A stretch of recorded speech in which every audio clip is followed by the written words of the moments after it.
Good morning, saints and friends. Minister Alicia Hart here. I want to encourage you with a bit of word and testimony, and hopefully it edifies you like it has edified me. Last week, I did a lot of study and was listening to sermons about prayer, and I learned the acronym ACTS, which for me already meant a lot in my prayer time. I think the Spirit had already revealed to me how to pray. But I learned this acronym that aligned, and it's ACTS. The A stands for acknowledging God, um, laying those love words of adoration on Him, making Him ease up on you in a way that gets His attention. Okay, you start giving a lot of compliments to anybody, of course, you get their attention. That's what the acknowledgement and adoration part of Acts does in prayer. And then the C is confession. T is thanksgiving, right? Start thanking God for things that He's already done for you, that He's continuing to do for you, acknowledging all the things that He's done over the years. That gets His attention for you to do the next thing, which is S, supplication. Actually making your request known to God. What is it that you stand in the need of? What is it that you need for God to do in the prayer? So don't just go to Him first. Lord, I need this and I need that and I need a healing. Okay, He knows all that. Approach Him in a way, though, by first adoration, confession, thanksgiving, and then the supplication. But this week, what the Lord dealt with me on was the confession part. And I want to read Psalm 32 first.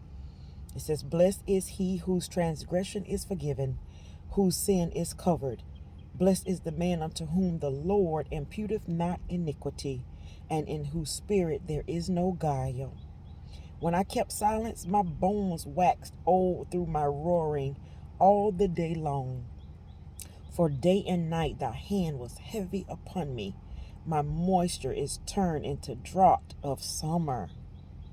I acknowledged my sin unto thee, and mine iniquity have I not hid.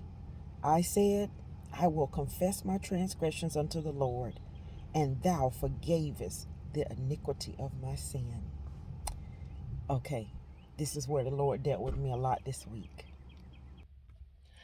So something happened on my job.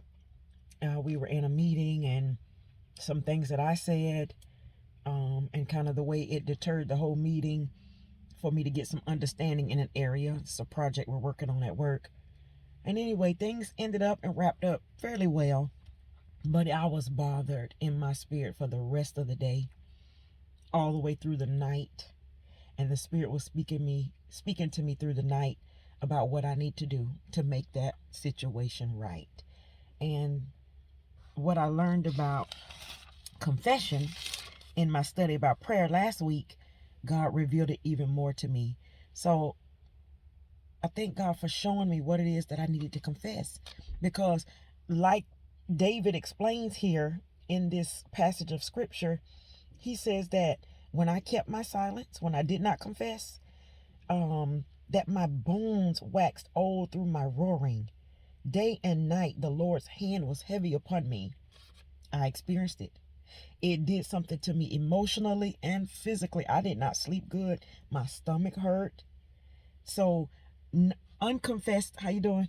Unconfessed sins will cause us to suffer spiritually, and even it will manifest itself in the physical body. So I was compelled to reach out to a particular person and get it right with her. And so what was I confessing? I said, I prayed to God and I asked Him, Lord, I need to even know what it is that I've done wrong. Show it to me. Purge me. And sure enough, and I wrote them down. These are the things that the Lord showed me that I need to confess. And, I said, yep, I see that. I see it. So I was critical of the person. I was judgmental of the person. I was impatient in the situation. I was controlling. I was controlling. I felt myself to be a fixer. All of these things. And I'm like, Lord. And He was showing me, not, you're not like this in all situations, but these are things that are underlying. See, I'm not a liar, cheater, stealer. I'm not murdering, those type of things. But deeper, as we go deeper in God, He'll show us even more that needs to be purged. And I'm thankful. I'm thankful that I had the mind to say, you know what, I see that, and that I did not continue stubbornness. I was stubborn. But that I did not continue to be stubborn so much that I did not do what I needed to do. And I asked that person to forgive me. I acknowledged where I was wrong, and I asked for forgiveness. And you know what her response was? Thank you, Alicia. You always continue to let God's light shine in you. I have the text message. That's exactly how she responded to me. So the rest of the scripture, there's a part down here says, 9th verse, be ye not as the horse or as the mule, which have no understanding, whose mouth must be held in with a bit and bridle, lest they come near unto thee. Many sorrows shall be to the wicked, but he that trusteth in the Lord, mercy shall compass him about. It says, be glad in the Lord and rejoice, ye righteous, and shout for joy, ye that are upright in heart. So I want to encourage you today about all of this. The confession part is good, is necessary and needful. And I'm glad that I don't find myself to be more highly, right? There's a scripture, don't think yourself so highly than ye ought to think. Okay, because lest ye fall. I think that's in that same scripture. Lest ye fall. And so the Spirit woke me up this morning, and it was talking about this season that we're in, about going beyond.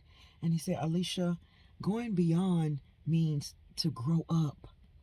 That don't ever feel like you've arrived and that you've made it to the top and there's nothing else. We will always be learning and always growing as long as we're on this side. And it's a spiritual thing. It's spiritual. You can't think about it carnally, because to be in the flesh, you will never be able to please God. But to be spiritually minded is life and peace. And so when he was telling me this morning about you're going beyond and you're growing up, and because you got uncomfortable in that situation means that you outgrow that space. Whenever you become uncomfortable, it means you've outgrown that environment, you've outgrown that setting. It's time to move on.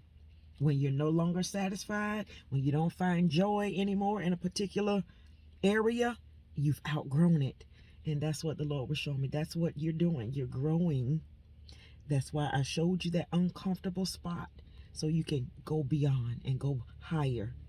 Move from that level and on to the next. So I'm very thankful for God revealing himself. And I want to make sure I'm not missing anything.